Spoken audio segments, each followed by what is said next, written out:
एक छोटे से गांव में एक बहुत ही मेहनती किसान रहता था। उसका नाम था रामदीन। वह ईमानदार, सच्चा और कर्मठ व्यक्ति था। उसका पूरा जीवन खेतों में बीतता था।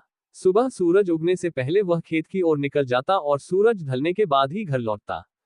मेहनत उसकी रगों में बस चुकी थी। गांव के दूसरे छोर पर एक बहुत अमीर सेठ रहता था, सेठ धनीराम। उसके पास शहर में कई दुकानें थीं, सैकड़ों बीघे जमीन थी और कई नौकर चाकर उसकी सेवा में रहते थे। पर उसके भीतर घमंड भी था। उसे लगता था कि पैसे से सब कुछ खरीदा जा सकता है, सम्मान, सुख और यहाँ तक कि भगवान का आशीर्वाद भी। एक दिन गांव में अकाल पड़ गया। कई महीनों से बारिश नहीं हुई थी। खेत सूख गए, तालाबों का पानी खत्म हो गया और किसान परेशान हो उठे। रामदीन के खेतों में भी फसलें मुरझाने लगी। घर में खाने को मुश्किल से दाने बचे थे, फिर भी उसने हिम्मत नहीं हारी। हर दिन वह खेतों में जाकर मिट्टी को पलटता, आसमान की ओर देखता और ईश्वर से प्रार्थना करता, हे प्रभु, मेरी मेहनत पर दया करो, मेरे खेतों में जीवन लौटा दो। सेठ धनीराम को ये सब देखकर हंसी आती। वह कहता, अरे रामदीन, मेहनत करने से क्या होता है? जब किस्मत ही साथ न दे तो कितना भी पसीना बहा लो, कुछ नहीं मिलेगा। देखो, मुझसे सीखो, मैं पूजा पाठ नहीं करता, पर मेरे पास सब कुछ है।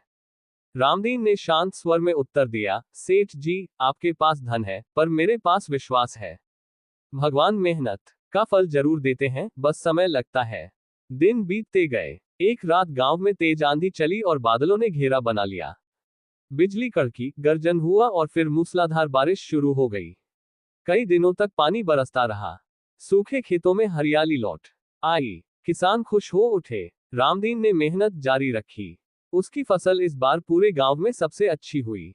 सेठ धनीराम ने देखा कि किसान के घर पर खुशहाली है, गाय भैंसें मोटी हो गई हैं, खेतों में अन्न लहराया है और लोग उसकी ईमानदारी की चर्चा कर रहे हैं। सेठ को जलन होने लगी। उसने सोचा, मैं इतना अमीर हूं, फिर भी लोग इस गरीब किसान की प्रशंसा कर रहे हैं। मुझे इसे सबक सिखाना होगा। अगले ही दिन वह रामदीन के घर पहुंचा। बोला, रामदीन, तुम्हारे खेत की फसल बहुत अच्छी है। मैं चाहता हूं कि तुम अपने खेत मुझे बेच दो। मैं दोगुना दाम दूंगा। रामदीन मुस्कुराया, सेठ जी, ये खेत मेरे पिता की निशानी है। मैं इन्हें बेच नहीं सकता। यही मेरी पूजा है, यही मेरा जीवन। सेठ को यह जवाब पसंद नहीं आया। उसने लालच बढ़ाया, ठीक है, मैं 3 गुना दाम दूंगा, बस सौदा पक्का समझो। रामदीन ने विनम्रता से कहा, सेठ जी, आप जितना भी पैसा दे दें, पर मेरे खेतों में मेरे पसीने की गंध है, मैं उन्हें छोड़ नहीं सकता।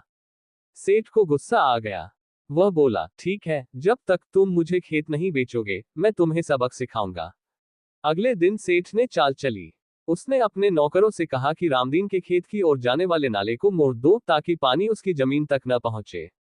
धीरे धीरे खेत सूखने लगे। रामदीन ने ये देखा तो मन थोड़ा उदास हुआ, लेकिन वह निराश नहीं हुआ। वह हर दिन सुबह जल्दी उठकर कुएं से पानी भरता और बाल्टी बाल्टी अपने खेतों में डालता।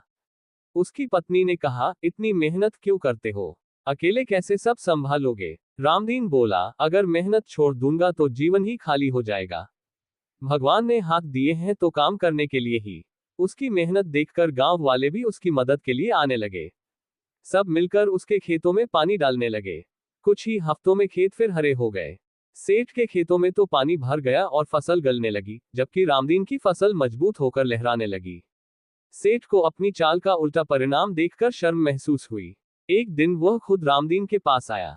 उसके चेहरे पर अब घमंड नहीं, पश्चाताप था। उसने कहा, रामदीन, मुझे माफ कर दो। मैंने तुम्हारे साथ अन्याय किया। मुझे लगा कि पैसा सब कुछ है, लेकिन तुमने मुझे सिखाया कि मेहनत और ईमानदारी सबसे बड़ी पूंजी है। रामदीन मुस्कुराया और बोला, सेठ जी, इंसान से गलती होना स्वाभाविक है।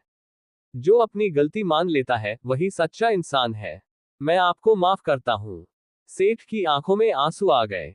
उसने कहा, तुम सच में धनवान हो, रामदीन। तुम्हारे पास वह सुख है जो मैं करोड़ों में भी नहीं खरीद सका।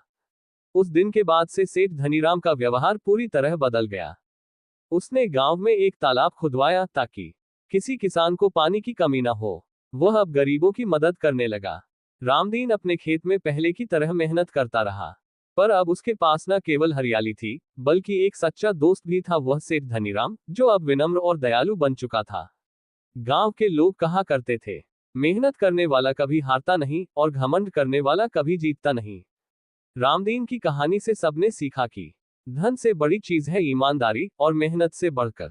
ये कहानी हमें सिखाती है कि धन जीवन का सबसे बड़ा आधार नहीं होता। सच्चा सुख मेहनत, विश्वास और अच्छे कर्मों से मिलता है।